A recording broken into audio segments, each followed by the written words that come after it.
Cette capsule vous est présentée par la boutique Maixu pour vos peluches et articles décoratifs geek, ainsi que par Evo Retro, marque cool d'accessoires de jeux vidéo et de protecteurs pour mettre en valeur vos collections de figurines Funko Pop ou cartes Pokémon. Bonjour, je suis Clifford Matthews pour Ciné Techno et voici ma critique de jeu de Ghostbusters Spirit Unleashed pour la PS5. Alors la mise en situation, c'est qu'on reprend plus ou moins après le dernier film de Ghostbusters et on se fait recruter pour chasser les fantômes dans la ville de New York.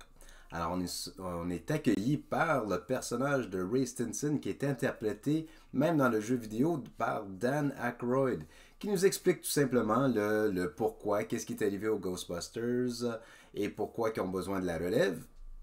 Il éternise son histoire, mais dans la façon de Ray Stinson.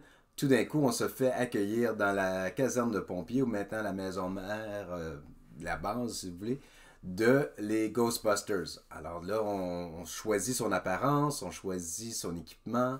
Là, on s'entend, c'est de l'équipement de base, parce qu'on n'a même pas fait notre première mission encore.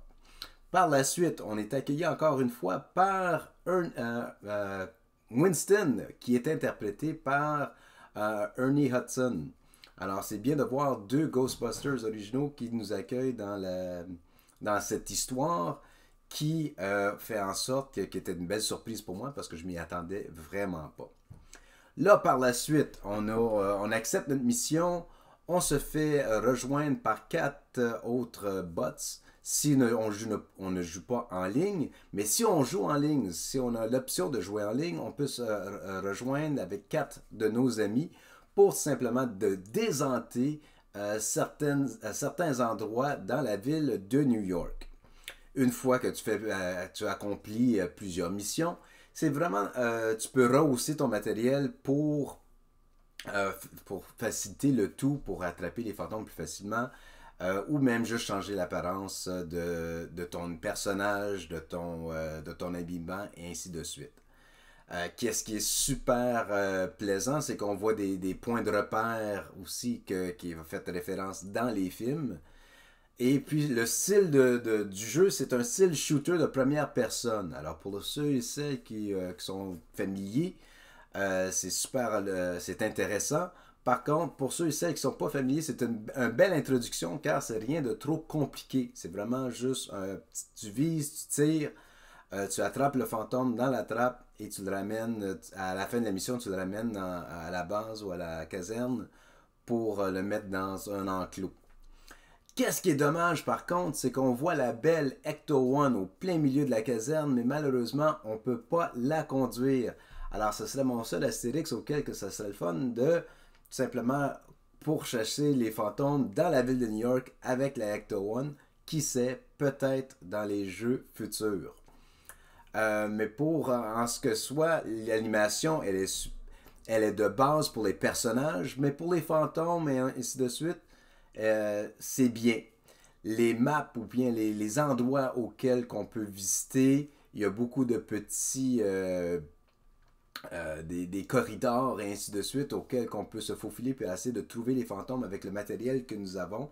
Le matériel, c'est plus ou moins les ressources que nous avons, c'est tout comme le film. Il y a un gadget auquel que tu peux, un compas, une boussole, pardon, qui peut nous aider à trouver les fantômes dans l'espace désiré.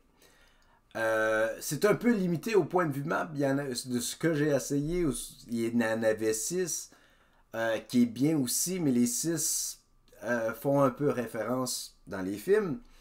Mais aussi que dans les 6 maps, il y a beaucoup de va-et-vient et on tourne en rond à plusieurs reprises pour essayer de trouver des fantômes. Et dans les endroits aussi, il y a des, plus ou moins, clients. Par exemple, des clients de l'hôtel ou bien des visiteurs dans les musées et auxquels on doit essayer d'apaiser pour leur expliquer que tout va bien, on a tout sous contrôle. Mais si on n'a pas rien sous contrôle, les clients ou les visiteurs sortent de la salle et puis là, ça peut descendre notre niveau de compétence dans le jeu. Ça étant dit, si on détruit des items ou des choses dans les maps, Ça aussi, ça nous coûte de l'argent, entre guillemets, et qui réduit nos chances de rehausser notre matériel, notre matériel tout court. Alors, mais en somme, le jeu est excellent, l'animation correcte pour ce qu'il en est, mais encore une fois, c'est une belle suite, c'est une belle histoire, même que j'aurais aimé que ce soit une histoire, il y a plus cinématographique, qui veut dire, j'aurais aimé ça que le jeu vidéo soit une histoire continuelle avec la série Ghostbusters, parce qu'avec les Ernie Hudson et Dan Aykroyd, on se sent vraiment dans ce monde de supernaturel de Ghostbusters. Alors, j'aime bien le jeu. Je pense que j'ai hâte de l'essayer avec mes amis plus tard. Mon nom est Clifford Matthews et pour Ciné Techno, je vous dis bonne journée.